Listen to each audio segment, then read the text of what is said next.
Yon. So we were also expecting no that yung mga births during the pandemic will really have a boom kasi everyone was home, so there were more time para makipag-sex ang mga couples, no? But contrary to what we were thinking, bumaba pa siya nung pandemic tapos nagkaroon lang ng pagtaas noong 2022 according to the Civil Registration and Vital Statistics. So we were thinking na it might be because of the intensified campaign on family planning during those times, no? Even CPD contributed to it na we were advocating for local government units, yung ating mga health centers, rural health units na magbigay ng 3-month supply ng family planning commodities sa ating mga couples. And in fact, meron pa nga mga local government units no, na yung kanilang mga health workers nag-i-inject sa saradong 7-Eleven, mga ganyan, mga neighborhood, pinupuntahan talaga yung mga couples natin para magkaroon ng family planning method. So I think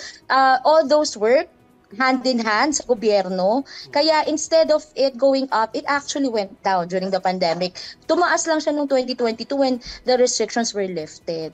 Pero Miss Maylene, nabanggit mo rin na marami doon sa mga couples ngayon yung mas prefer na lang na magkaroon ng pets. Ito hindi ko maintindihan kasi di ba magastos din naman ng mga fur babies? Papabakunahan mo, ang gastos-gastos din naman. So bakit mas pinipili nila yon kesa yung mag-anak ka na lang? Yeah, I think no, because of their preference for their personal goals.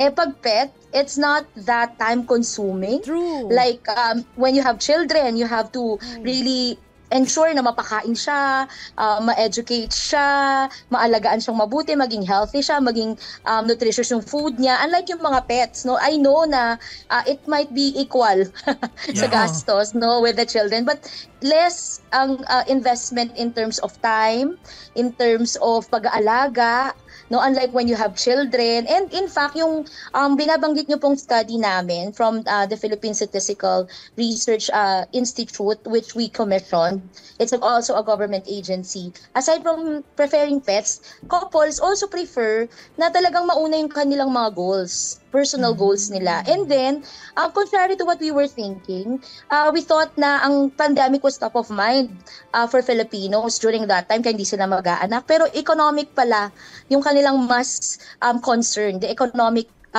situation that they have instead of the pandemic health scare. Of course, that was secondary, pero primarily, more economic yung concern ng mga Filipino couples during the pandemic.